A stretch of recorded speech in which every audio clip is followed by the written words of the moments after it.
Esta emisión de la mañana del Comercio TV en este día 2 de octubre del 2020. Buenos días. Muy buenos días, amigos televidentes. Qué gusto estar con ustedes aquí en este informativo con todas las... Un día azul a esta hora en la ciudad de Quito, 3 grados centígrados, así amanecemos los que acaban de encender nuestras diferentes pantallas digitales y tradicionales y por supuesto están dispuestos a vivir un día con mucha pasión. Así es, ¿no? Pero hace frío hoy día. Sí, hace frío, 3 grados centígrados, imagínense, pero no importa, está saliendo el sol, así que parece que va a calentar más después. Sí, vamos a tener día caliente más adelante. Muy bien, bueno, vamos a empezar con la información. Les contamos, un juez dispuso que Jacobo Bucaram Puley sea trasladado hasta una cárcel de Guayaquil y explicó que se deben garantizar los derechos del procesado. Fue el juez Juan Carlos Terán quien ordenó el traslado de Jacobo Bucaram Puley de la cárcel de La Tacunga a una de Guayaquil, por pertenecer a los grupos de atención prioritaria, según indicó el magistrado.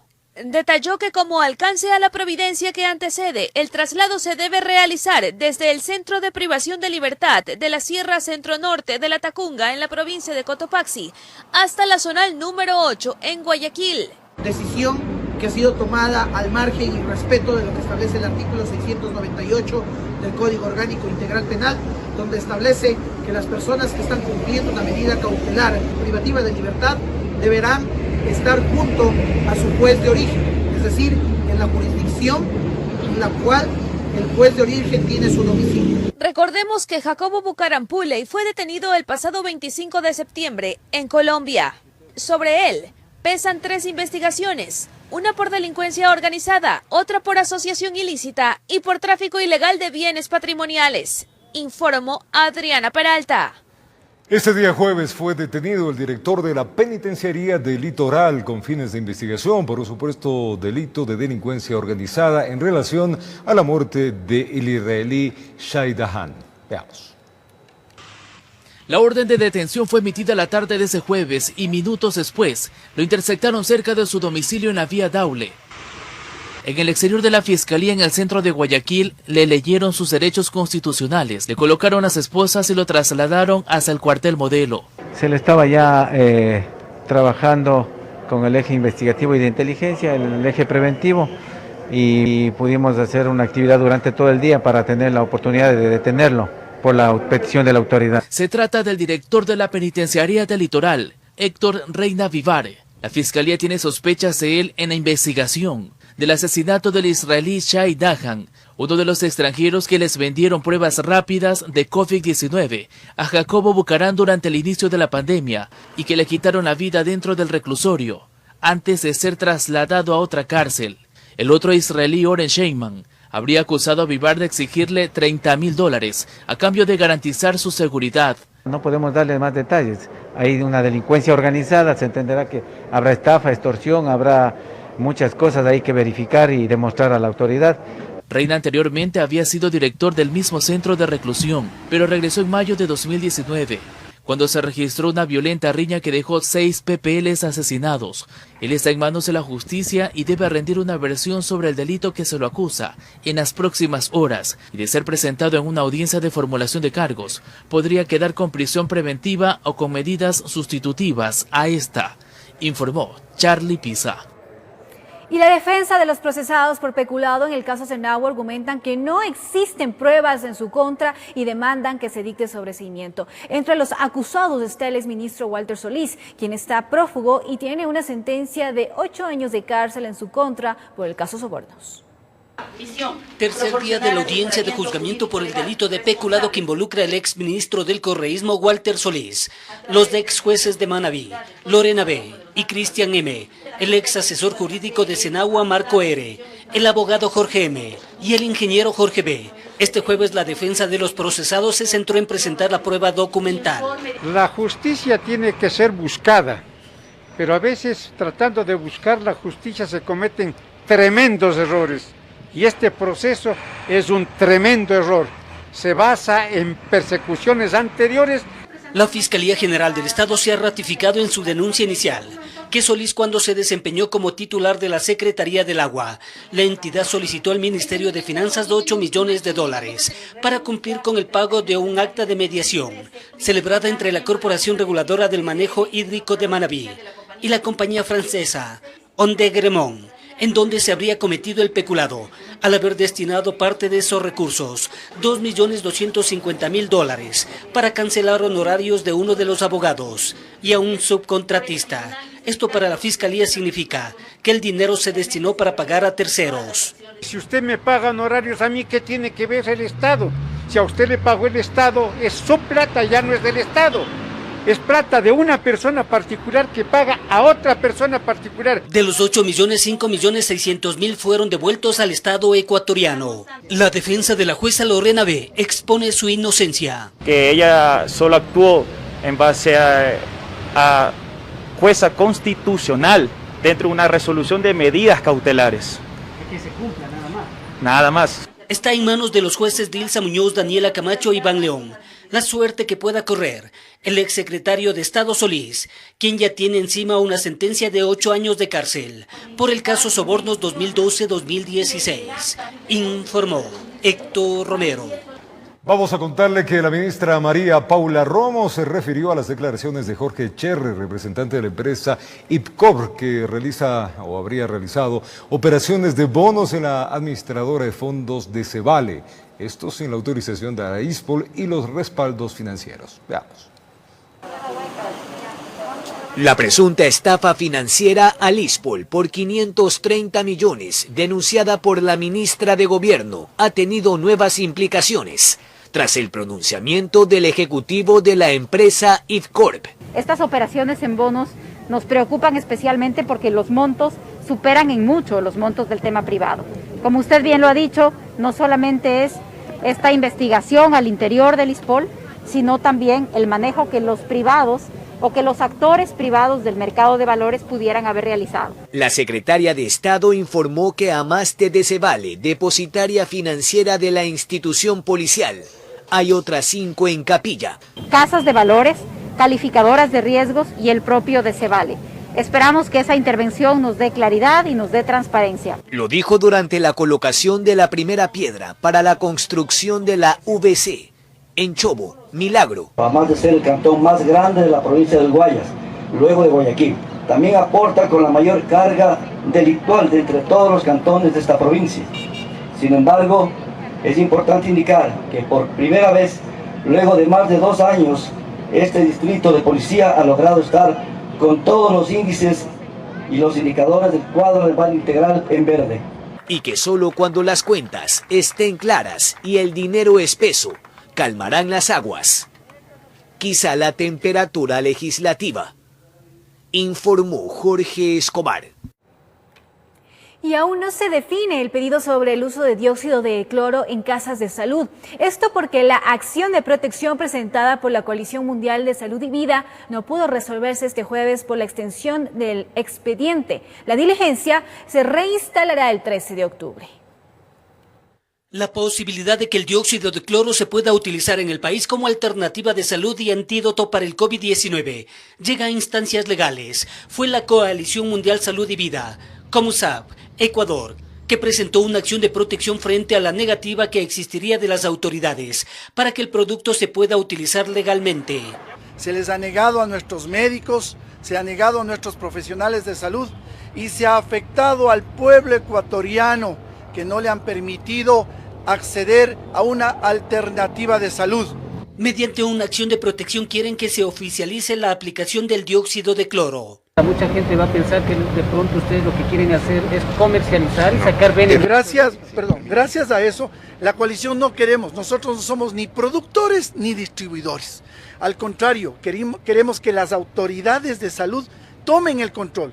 Por el momento el debate médico se trasladó a legal en el Complejo Judicial Norte de Quito. El numeral 4 del mismo artículo 363 de la Constitución de la República nos indica que se deben prevalecer prácticas médicas ancestrales, alternativas y de cualquier forma genéticas que se puedan beneficiar bajo el control y supervisión del Ministerio de Salud y con prescripción médica. La espera para saber si el dióxido de cloro se aplica como herramienta para enfrentar el COVID-19 deberá continuar por lo extenso del expediente. Más o menos bordean los documentos un cuerpo de 1000 hojas o de 1000 fojas que se le conoce jurídicamente. Entonces, en ese contexto, por derecho a la defensa, de acuerdo al 76, número 7 de la Constitución en todos sus numerales, es necesario y totalmente obligatorio que el juez, como garantista de derechos, busque la mejor manera para que las instituciones públicas, en este caso el Ministerio de Salud, el ARS y la Procuraduría General del Estado, puedan ejercitar de la mejor manera su derecho a la defensa. De parte de las autoridades no existió pronunciamiento. La audiencia de la acción de protección se reinstalará el próximo 13 de octubre, informó Héctor Romero. Y al retornar, un cruce de palabras entre legisladores de Creo y del correísmo se registró en el segundo debate del proyecto de reformas a la Ley Orgánica de la Función Legislativa. Esto le contamos en la edición de la mañana del noticiero El Comercio TV en la señal de Televicentro. Una pausa. Para evitar el contagio del COVID-19, es importante lavarse constantemente las manos y de manera adecuada. Utiliza agua y jabón. Frota tus palmas y luego lava la parte superior. Haz lo mismo con cada uno de tus dedos. Enjuaga y seca muy bien tus manos. Recuerda que la pandemia aún no termina. Cuida de ti y de tu familia.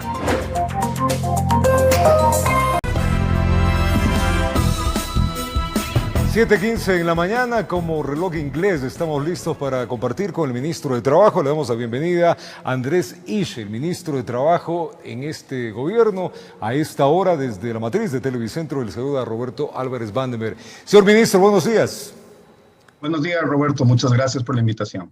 Igualmente, que este viernes sea bastante bueno. Señor ministro, en Ecuador se perdieron 410,000 empleos hasta el momento, o sea, desde marzo hasta este mes de septiembre por efectos de la pandemia. Entremos a materia de una. ¿Qué sectores son los más afectados? Primero, creo que es importante contextualizar. Estos son 410,000 empleos formales que tenían un contrato registrados en el Ministerio del Trabajo. En el mismo periodo, se recuperaron cerca de 190,000 empleos. Seguimos con una diferencia importante, grande, que es una brecha que todavía tenemos que cerrar. Esos son los resultados de la ley humanitaria, ministro. La ley humanitaria ha ayudado muchísimo. Desde la expedición de la ley humanitaria se han creado casi 156,000 plazas de trabajo. A ver, entremos un poco a esto mismo porque es muy interesante analizarlo y este es un tema de interés sin duda para toda la comunidad. El Código del Trabajo y todo el sistema de contratación ha tenido 110 reformas, ministro, desde finales de la década del 30 del siglo pasado. Todas estas reformas lo que han hecho es mantener el empleo adecuado y, por supuesto, los beneficios de la ley para el empleado. Los desempleados en el Ecuador suman un momento realmente grande. Hay 6.3 millones de desempleos informales. Hay gente que trabaja como puede en este momento. ¿Cómo se está haciendo, cómo se está tejiendo desde el gobierno la ayuda necesaria a estos 6.3 millones cuando falta muy poquito tiempo para que se acabe este periodo? La pregunta apunta a una cosa que es esencial, Roberto. ¿Cómo logramos que la mitad del país que está en la informalidad pase a la formalidad? Esto se tiene que hacer quitando barreras, quitando aquellos incentivos perversos que están empujando a las personas a la informalidad. Evidentemente también se necesitan controles, pero sobre todo se necesitan reformas que atraigan a las personas, que hagan la formalidad mucho más interesante, un mejor negocio que la informalidad. Por eso nosotros lo que hemos hecho es un proceso de racionalización normativa, de normativa secundaria dentro del ministerio, donde tenemos ya buenos resultados. Por ejemplo, el contrato de obra o servicio determinado por giro de negocio, que creo que lo conversamos alguna vez contigo, es un contrato que en este poco tiempo que tiene de vigencia ya ha generado cerca de 9,000 nuevas plazas de trabajo de calidad, plazas de trabajo formales con afiliación al IES y además que están ayudando a transmitir conocimiento porque es un contrato alrededor de proyectos. Lo mismo estamos haciendo con otros sectores. Sobre todo estamos apuntando reformas hacia aquellos sectores que más fácilmente pueden generar plazas de trabajo. El sector agrícola y ganadero, el sector de la construcción, de manufacturas, de comercio, y queremos darle una mano importante al sector turístico. Este es un sector que ha perdido muchísimas plazas de trabajo, un sector que ya se debatía en buena parte en la informalidad y donde necesitan ayuda.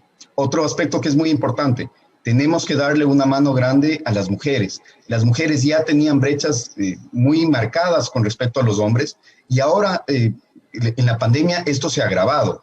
Por lo tanto, a las mujeres hay que ayudarles a reincorporarse de manera formal al mercado laboral y ahí todas las acciones que se hagan, no solamente desde el Ministerio del Trabajo, sino en conjunto con otras carteras de Estado, son extremadamente importantes.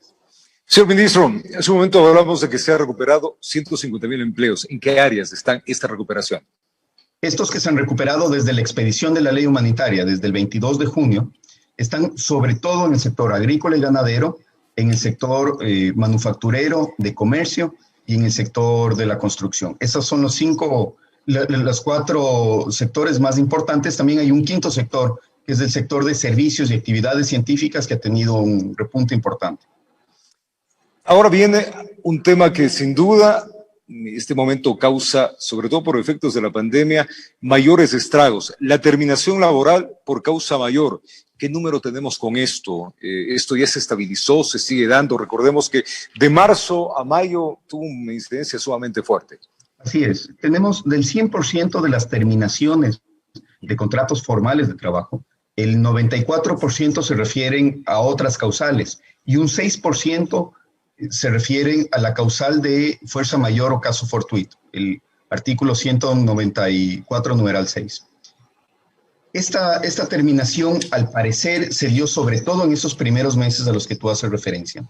Lo que hemos visto en los últimos meses, que son muy pocos los casos de terminación por fuerza mayor, aquí también estamos a la espera de conocer cuáles son las resoluciones de la función judicial, porque acordémonos que la competencia para determinar si es que esta causal estuvo bien aplicada o no, ya le corresponde a un juez. Por lo tanto, por supuesto. La estadística nos ayudará también a entender si es que fue una causal que se utilizó adecuadamente o si es que existieron excesos y abusos alrededor de esto.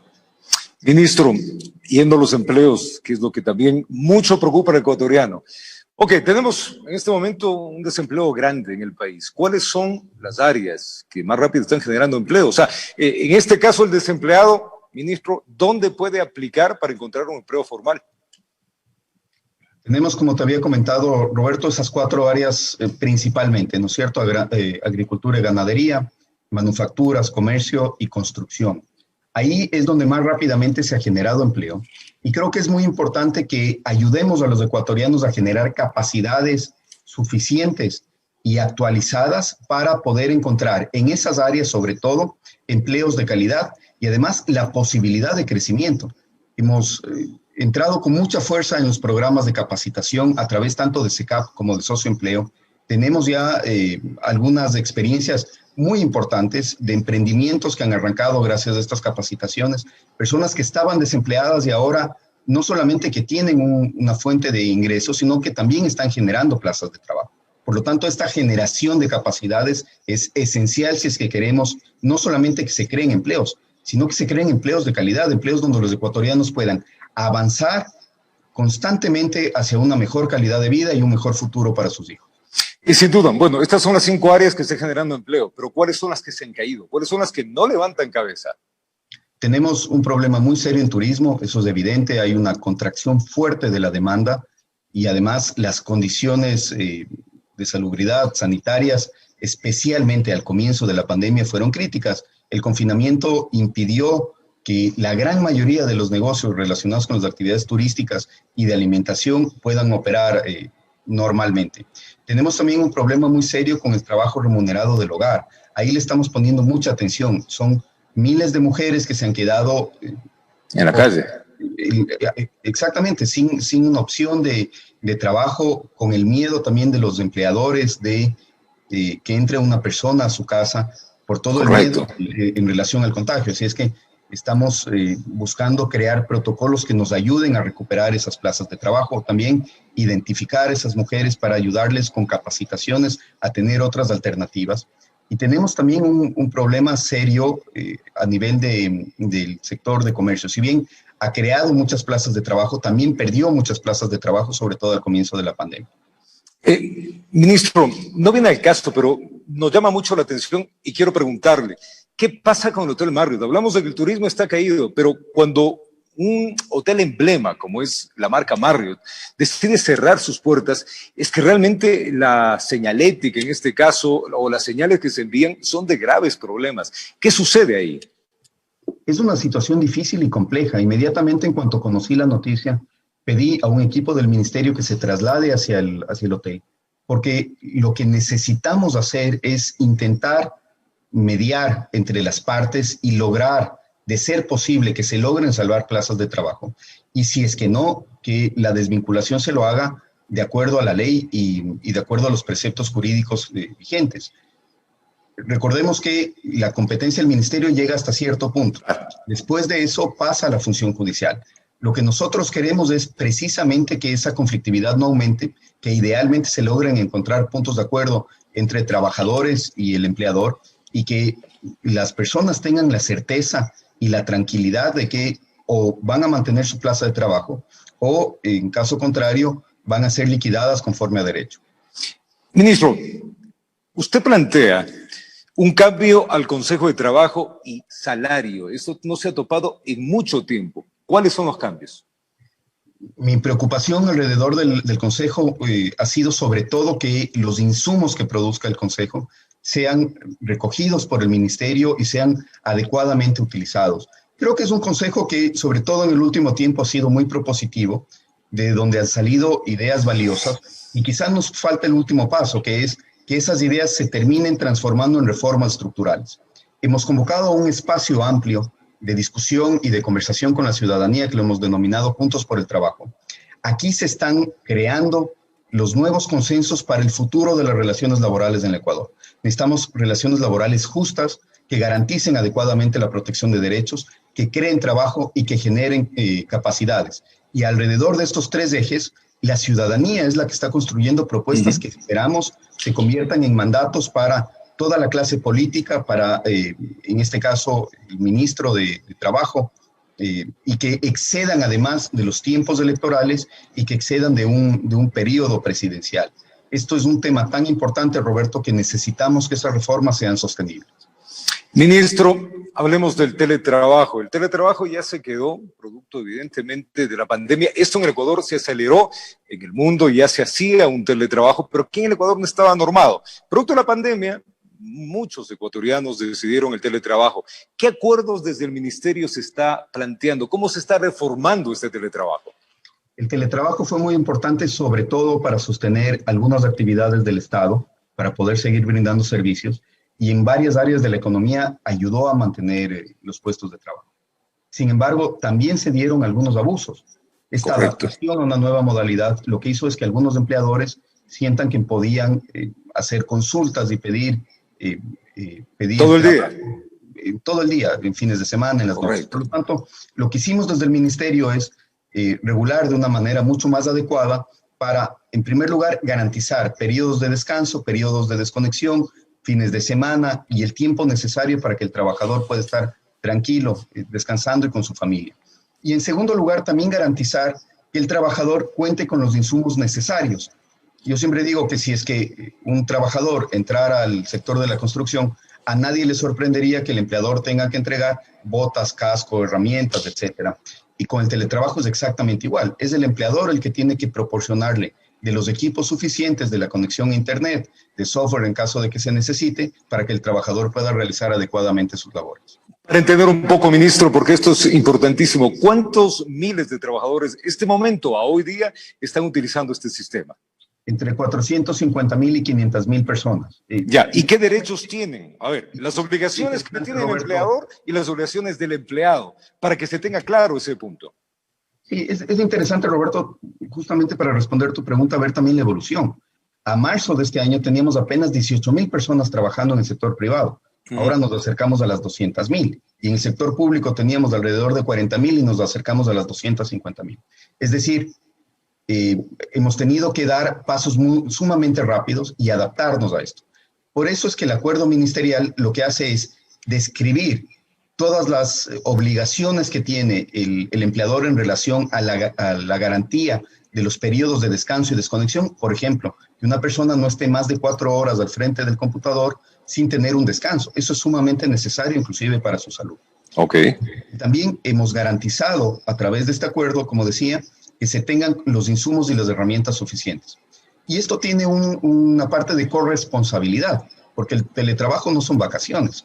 Por lo tanto, se pueden tener los medios de verificación de desempeño de las labores, de cumplimiento de manera responsable de las obligaciones del trabajador, y con eso encontrar un equilibrio adecuado que nos ayude a que el teletrabajo realmente se convierta en una herramienta positiva que nos ayude a generar mayor competitividad, mayores oportunidades de empleo, de creación de plazas de trabajo, y al mismo tiempo que sea una herramienta que le permita al trabajador pasar más tiempo con su familia, evitar desplazamientos, evitar aglomeraciones y reactivar la economía local. ¿Esta normativa para cuándo la tenemos lista y está ejecutándose, o hay un ajuste al 181, al acuerdo que se tenía? Ya salió, la normativa fue expedida hace algunos días. Estamos nosotros en este momento también analizando normas complementarias que pueden servir, por ejemplo, para dejar sumamente claro algunos rubros que pueden estar vinculados al teletrabajo y a otras actividades que no son parte de la remuneración. Pensemos, por ejemplo, si es que hay una compensación por pago por el uso del Internet del trabajador. Ese no es un componente de la remuneración. Es muy importante que quede claro, porque sobre ese componente ni se paga seguridad social, ni tampoco se debería tributar. Así es que estamos trabajando en una norma complementaria, no solamente para el teletrabajo, sino también para otro tipo de actividades. Pero la norma del teletrabajo como tal ya está emitida, está funcionando, y creo que va a ayudar muchísimo, Roberto. Finalmente, ministro, ¿cómo vemos el panorama laboral para el resto de meses que tenemos en este 2020 y en general a los pocos meses que ya le quedaría a este gobierno? Yo veo signos positivos de recuperación. La situación no deja de ser dura, no deja de ser además dolorosa, sobre todo para las personas que han perdido su trabajo. Sin embargo, creo que varias de las políticas que se han adoptado están funcionando. Está funcionando la reapertura ordenada de la economía, está funcionando o está dando resultados ya. Realmente todo ese proceso de manejar las finanzas públicas de una manera más responsable, están llegando recursos frescos que nos van a ayudar a cerrar la brecha fiscal, van a ayudar a que los proveedores del Estado, por ejemplo, puedan recibir los recursos que se les debe. Eso va a dinamizar la economía, y eso en conjunto con el trabajo que se está haciendo para revisar las modalidades, para generar más oportunidades, creo yo que va a ayudar a que en este último trimestre las cosas mejoren. Veremos a mediados de octubre las nuevas cifras del INEC, esas nos van a dar un panorama más global. Sin embargo, yo creo que este momento, con solidaridad, con compromiso, con darnos la mano entre todos los ecuatorianos, vamos a lograr generar ese puente entre este momento complicado y un futuro con más esperanza y con más oportunidades. Ministro, muchísimas gracias por atendernos. Andrés Isch, el ministro de Trabajo, hablando de varios temas. Ministro, un buen día, un buen fin de semana. Igual para ti, Roberto. Muchas gracias. Gracias, ministro. Tiempo de una pausa acá en El Comercio TV y ya venimos con más. Gracias por acompañarnos en El Comercio TV. Les contamos que un cruce de palabras entre legisladores de Creo y del correísmo se registró en el segundo debate del proyecto de reformas a la Ley Orgánica de la Función Legislativa. El motivo fue la crítica sobre la gestión de la Asamblea durante el gobierno de Rafael Correa. Durante la continuación en segundo debate sobre las reformas a la Ley Orgánica de la Función Legislativa, se habló de un cambio en la presentación de mociones, sobre la reestructuración del organismo parlamentario, pero lo más álgido estuvo en el cruce verbal entre unos y otros parlamentarios. Realmente es una pena que este importante debate haya estado manchado con acusaciones, insultos. Todo ello nació a partir de la intervención del legislador Luis Pachala, de la bancada de Creo. Pero créanme, colegas legisladores, que este escenario de pugnas ideológicas, confrontaciones e intensos debates es preferible a un estado de sumisión en la que la Asamblea, como en aquel entonces del periodo anterior, fue patio trasero del Ejecutivo. Dichas palabras no gustaron a los legisladores de la bancada de la Revolución Ciudadana. Soy legisladora del periodo pasado, por lo tanto rechazo la categoría de infamias, verdades a medias, este discurso odiador, ya muy del cual estamos acostumbrados del asambleísta Pachala. Esto no se quedó nada más ahí y subió de tono. Así que decir que hay algún tipo de desacreditación por el periodo pasado debería lavarse la boca asambleísta Pachala antes de hablar del proceso del cual es más parte de las autoridades de la Asamblea Nacional. De esa manera se desvió con puntos de información lo clave de la sesión 656, que era tratar las reformas a la Ley Orgánica de la Función Legislativa. Cuando les toca respetar a un asambleísta, le dicen de todo y le piden hasta que se lave la boca. Por favor, señor presidente, un poco de respeto. No sean tan farsantes, ustedes sí, farsantes. La sesión 656 fue suspendida y lo importante radica en que de los 59 asambleístas que participaron de la misma durante todo el segundo debate, se deberá realizar un documento final para dar paso a la votación del texto en el Pleno Legislativo. Informó Javier Rosero. Asambleístas y médicos trabajadores de la salud anuncian medidas ante el reglamento de la ley humanitaria emitida por el Ejecutivo, en el que se detalla especificaciones sobre quienes obtendrán el nombramiento en el sistema de salud. Veamos. Asambleístas y profesionales de la salud rechazan el reglamento a la ley humanitaria que fue emitido por el gobierno, pues aseguran que no responde al objetivo del artículo 25, que buscaba brindar estabilidad laboral a profesionales y trabajadores de la salud que ejercieron sus funciones durante la emergencia sanitaria causada por el coronavirus. El espíritu de la ley fue darles estabilidad, no dejar un reglamento para que discrecionalmente se diga a quién se le deja y a quién no se le deja. Pues el reglamento aplica especificaciones de a quienes se emitirá el nombramiento. Entre ellos se considera a quienes se hayan relacionado directamente con la atención médica a pacientes con COVID-19, medida que a decir de los gremios excluye a varios trabajadores. Los médicos, los odontólogos, el personal de servicio, como es el caso de los choferes, el personal administrativo, como es el caso de los estadísticos, las compañeras de trabajo social. Se estima más de 18.000 trabajadores que se verían afectados con este reglamento. Muchos de nuestros compañeros se acaban los contratos ocasionales en el mes de noviembre, otros en diciembre, y no se está garantizando la estabilidad laboral.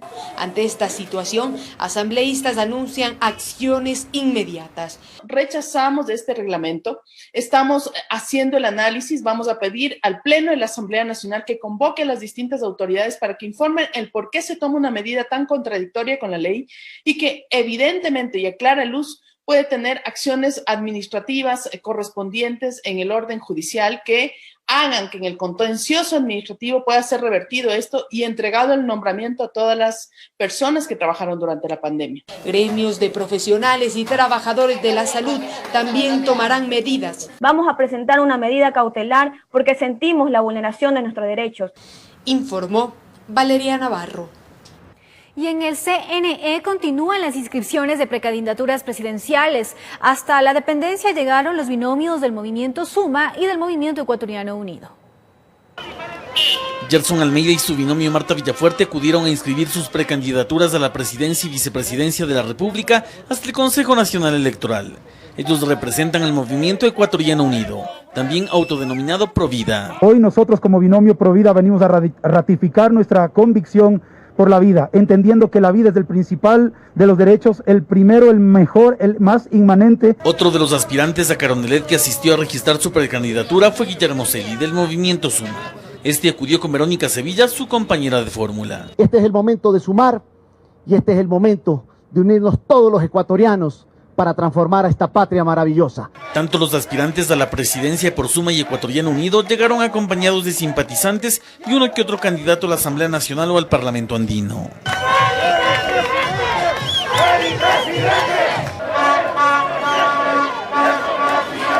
En torno a este procedimiento de inscripción de precandidaturas, el plazo para el efecto culmina el próximo 7 de octubre. Informó Javier Rosero. Expertos en temas electorales analizan los posibles escenarios del binomio de Unión por la Esperanza, que tienen un plazo para cumplir con el reemplazo de su postulante a vicepresidente, mientras que el candidato a la presidencia, Andrés Arauz, deberá cumplir con la rectificación de su número de cédula. Veamos. El tiempo ha empezado a correr para la Alianza Electoral Unión por la Esperanza UNES. El movimiento deberá designar un reemplazo para la vicepresidencia. Se baraja el nombre de Carlos Rabascale. Además, el candidato a la presidencia, Andrés Arauz, tendrá que rectificar su número de cédula de identidad. Cumpliendo estos dos requisitos, podrían inscribir su candidatura. En el plazo de 48 horas. Sí existe el derecho de la organización política o del candidato de reemplazar el candidato cuando no supera los requisitos. una sola vez. Otro es el criterio de Medardo Oleas, experto en temas electorales.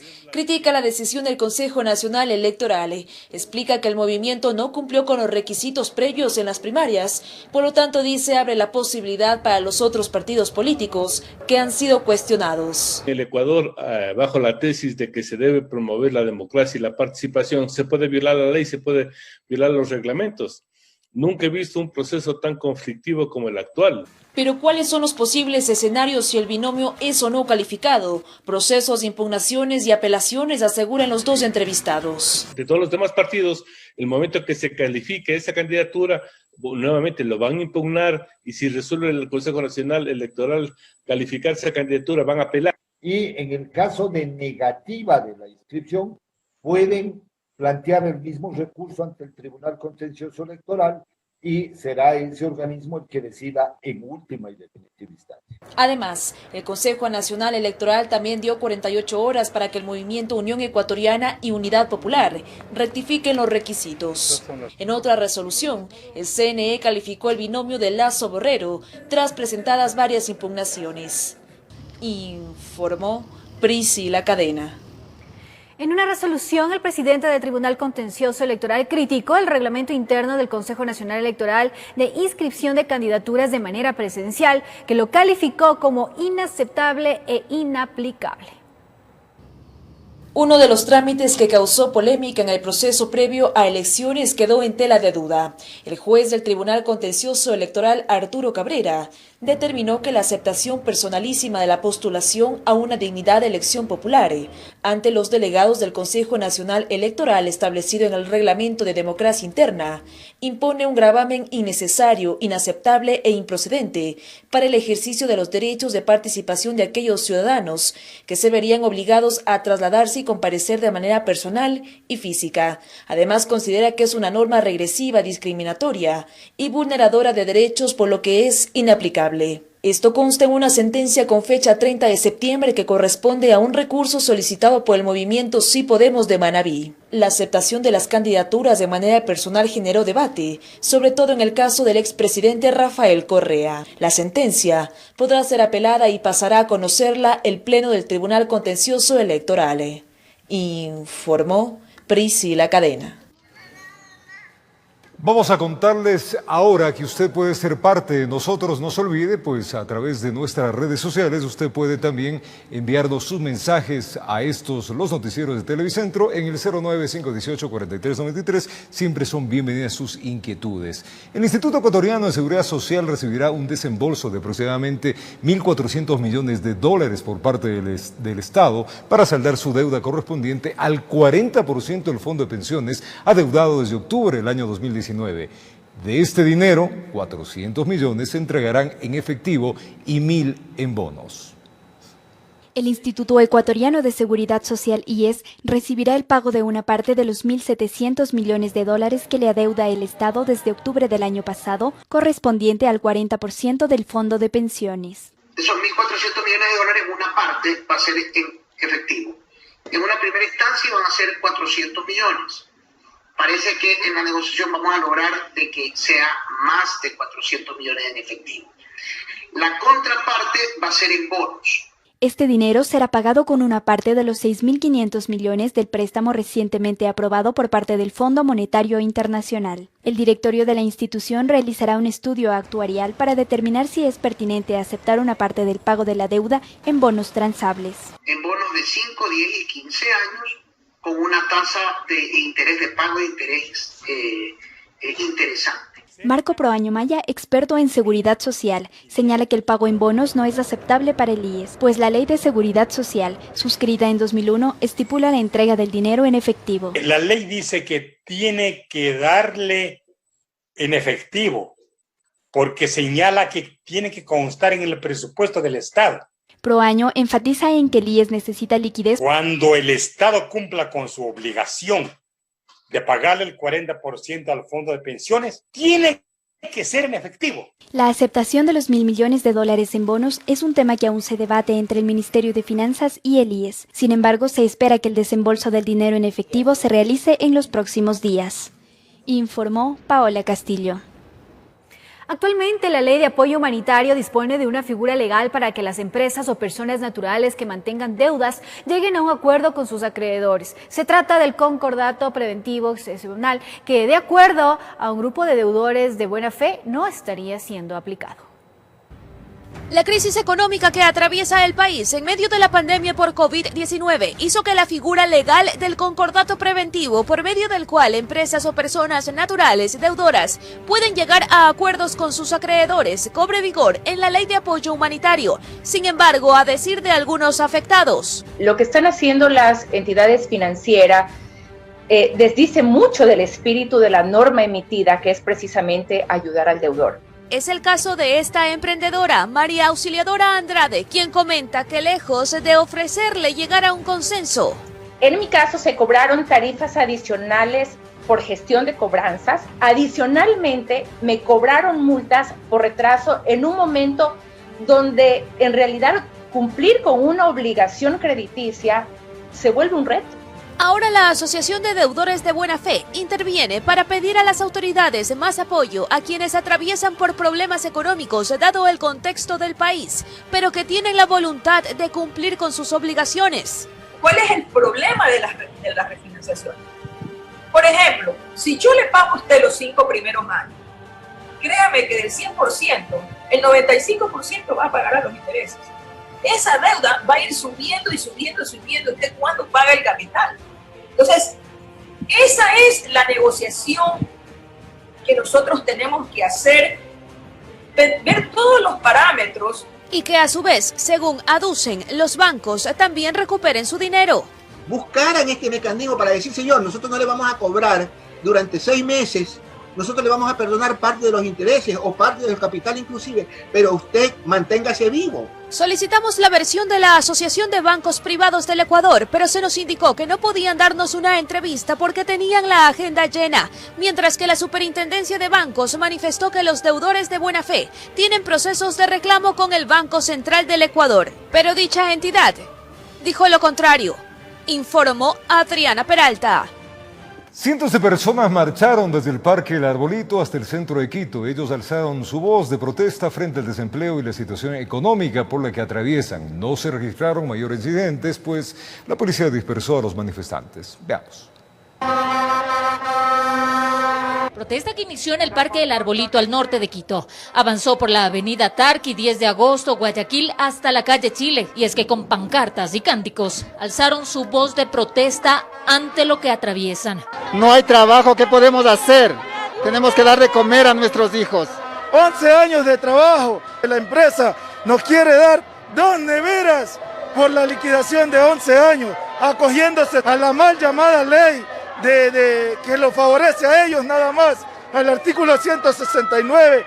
Pero no únicamente fueron los desempleados, sino también los comerciantes informales que exigen a las autoridades de turno soluciones a la falta de empleo. Tenemos que pagar nosotros arriendo, luz, agua, comida, no tenemos casa. Somos personas comerciantes informales que no tenemos un sitio de trabajo. Hay quienes dicen los despidieron durante la pandemia y sin argumentos. El 7 de abril, pretexto de la pandemia, y no nos pagan nada, no nos dan ni siquiera una respuesta. Hemos presentado nuestras demandas legales, pero la empresa no responde. Todos ellos intentaron llegar al Palacio de Carondelet. Sin embargo, un fuerte contingente policial se los impidió. Cerraron varias calles y avenidas. Aquí no se registraron mayores inconvenientes, pues fueron dispersos por la policía. Informo, Marilyn Jaramillo. Hasta finalizar octubre, más de 500 docentes de la Universidad Central serán desvinculados. Se trata de maestros que tenían contrato con dicha casa de estudios. Todo se debería al recorte presupuestario que ha recibido la universidad. En Quito también se escuchó la voz de protesta de los docentes despedidos de la Universidad Central. Ellos fueron notificados hace pocas horas. Se nos ha dicho que se nos recontratará en el mes de diciembre, pero en el contexto de disminución del presupuesto, eso va a ser bien complicado. Y eso es precisamente lo que les preocupa, la educación. La oferta académica está en riesgo.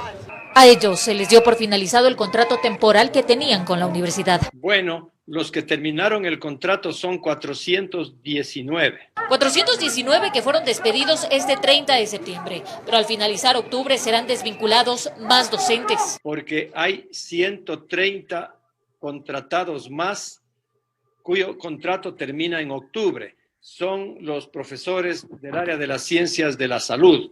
En total tenemos 410 más 130, 540 contratados. Y es que la Universidad Central, asegura su rector, se ha visto afectada por la reducción del presupuesto. Tenemos un déficit de aproximadamente 8 millones de dólares. Ellos esperan entonces la devolución por parte del Ministerio de Finanzas de al menos 18 millones de dólares por concepto de autogestión de la universidad. Mientras tanto, aún se analiza, claro, si mejoran las situaciones, si se contratará o no más docentes a futuro. Depende mucho también de los recursos que vienen del Estado, de la gestión que se hace, y si es que esos recursos no vienen, por supuesto que vamos a estar afectados no solamente los profesores titulares, no solamente los profesores contratados que ahora son desvinculados, sino fundamentalmente los estudiantes que van a ver reducida la calidad de las clases. Informo, Marilyn Jaramillo. En mi mente se escucha un vacío perenne y siento un llanto a raudales. Los días ya no son iguales. Aquí nos falta alguien. Alguien se fue el amigo, el hermano, el padre, una madre se fue. Una infancia tan triste en la mesa, un espacio se ve por siempre. Alguien se fue el amigo, el hermano, el padre, una madre se fue. Una infancia tan triste en la mesa, un espacio se ve por siempre. Alguien se fue. La pandemia aún no termina. La responsabilidad es tuya. Cuida de ti y de tu familia.